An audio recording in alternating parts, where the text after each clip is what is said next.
বিশ্বকাপ মানেই মাঠের উত্তাপ, ব্যাট বলের লড়াই, 4 ছক্কার ফুলঝুরি আর শেষ ওভারের নাটক। কিন্তু এবারের টি-20 বিশ্বকাপ শুরুর আগেই ক্রিকেটকে ছাপিয়ে আলোচনায় রাজনীতি, কূটনীতি আর নিরাপত্তা। সেই জটিল সমীকরণের মাঝখানে পড়ে গেছে বাংলাদেশ। আর এই পরিস্থিতি ঘিরেই নতুন করে চাঞ্চল্য ছড়িয়েছে ভারতীয় সংবাদ মাধ্যম হিন্দুস্তান টাইমসের এক প্রতিবেদনে। প্রতিবেদনটি দাবি করেছে, পাকিস্তান যদি বিশ্বকাপ থেকে সরে দাঁড়ায় তাহলে বাংলাদেশকে আবারও টুর্নামেন্টে ফেরানোর পরিকল্পনা করছে আন্তর্জাতিক ক্রিকেট কাউন্সিল আইসিসি। শুনতে সহজ মনে হলেও বাস্তবে বিষয়টি অনেক বেশি গোলমেলে। কারণ যে কারণে পাকিস্তান সরে যাওয়ার কথা ভাবছে, সেই মূল ঘটনার কেন্দ্রেই তো রয়েছে বাংলাদেশ।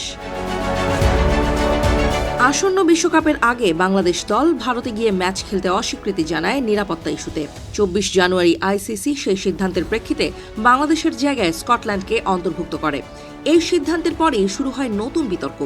পাকিস্তান প্রকাশ্যে বাংলাদেশের অবস্থানকে সমর্থন জানায় এবং আইসিসির সিদ্ধান্ত নিয়ে প্রশ্ন তোলে। হিন্দুস্তান টাইমসের দাবি অনুযায়ী পাকিস্তানের অংশগ্রহণ এখনও চূড়ান্ত নয়। পাকিস্তান ক্রিকেট বোর্ডের চেয়ারম্যান মহসিন নকভি জানিয়েছেন, সরকারিভাবে চূড়ান্ত সিদ্ধান্ত আসতে পারে শুক্রবার অথবা পরবর্তী সোমবার। এই অনিশ্চয়তার কারণেই নাকি আইসিসি বিকল্প পরিকল্পনা হিসেবে বাংলাদেশকে স্ট্যান্ড বাই তালিকায় রেখেছে। প্রতিবেদন বলছে, যদি পাকিস্তান শেষ পর্যন্ত বিশ্বকাপ থেকে সরে দাঁড়ায় তাহলে বাংলাদেশকে আবারও টুর্নামেন্টে ফিরিয়ে আনা হতে পারে। সেক্ষেত্রে তারা গ্রুপ এতে পাকিস্তানের জায়গা নেবে। পাশাপাশি বাংলাদেশ ক্রিকেট বোর্ডের আগের আবেদনের ভিত্তিতে শ্রীলঙ্কায় তাদের সব ম্যাচ আয়োজন করা হতে পারে। আইসিসির এক কর্মকর্তার উদ্ধৃতি দিয়ে বলা হয়েছে, এতে টুর্নামেন্টের কাঠামো ভাঙবে না এবং বড় কোনো লজিস্টিক সমস্যাও হবে না। তবে এখানেই প্রশ্ন তুলছেন অনেক ক্রিকেট বিশ্লেষক। কারণ পাকিস্তান যে বিশ্বকাপ থেকে সরে যাওয়ার কথা ভাবছে, তার মূল কারণই হলো বাংলাদেশকে বাদ দেওয়ার প্রতিবাদ। সেই অবস্থায় পাকিস্তান সরে গেলে তার জায়গায় বাংলাদেশকে খেলানো রাজনৈতিক ও নৈতিক দিক থেকে কতটা যুক্তিযুক্ত তা নিয়েই তৈরি হয়েছে বিভ্রান্তি। আইসিসি অবশ্য বিষয়টি খুব সতর্কভাবে উপস্থাপন করতে চায়। সংস্থাটির ভেতরের আলোচনা অনুযায়ী বাংলাদেশকে ফেরানো হলেও সেটিকে যেন ভারতের নিরাপত্তা ইস্যুতে বিসিবির দাবির প্রতি সমর্থন হিসেবে দেখা না হয়, সেই বিষয়টি গুরুত্ব পাচ্ছে। বরং পাকিস্তানের সম্ভাব্য সরে যাওয়ার ফল হিসেবেই সিদ্ধান্তটি দেখাতে চায় আইসিসি। অন্যদিকে পাকিস্তান ক্রিকেট বোর্ড পুরো টুর্নামেন্ট বর্জনের পথে হাঁটতে চায় না। আইসিসির সঙ্গে চুক্তিগত বাধ্যবাধকতা এবং আইনি অবস্থান তাদের জন্য বড় বাধা। তবুও বিকল্প প্রতিবাদ নিয়ে আলোচনা চলছে।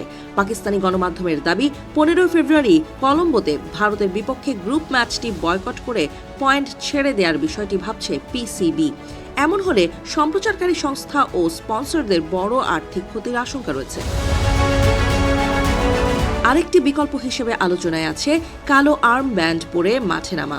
তবে আইসিসির এক কর্মকর্তা মনে করিয়ে দিয়েছেন যে হাইব্রিড মডেলে টুর্নামেন্ট আয়োজনের সমঝোতা হয়েছিল, তা মূলত পাকিস্তানের দাবিতেই হয়েছিল। সেই চুক্তি ভাঙলে পিসিবিকে কঠিন প্রশ্নের মুখে পড়তে হবে। এই পরিস্থিতিতে প্রথমবারের মতো প্রকাশ্যে প্রতিক্রিয়া জানিয়েছে ভারতীয় ক্রিকেট বোর্ড বিসিসিআই। সহ সভাপতি রাজীব শুক্লা বলেন, বাংলাদেশকে খেলানোর জন্য পূর্ণ নিরাপত্তার আশ্বাস দেওয়া হয়েছিল। শেষ মুহূর্তে সূচি বদলানো প্রায় অসম্ভব হওয়ায় স্কটল্যান্ডকে আনা হয়েছে। পাশাপাশি তিনি পাকিস্তানের ভূমিকার কড়া সমালোচনা করে বলেন, অকারণে তারা পরিস্থিতি ঘোলাটে করছে।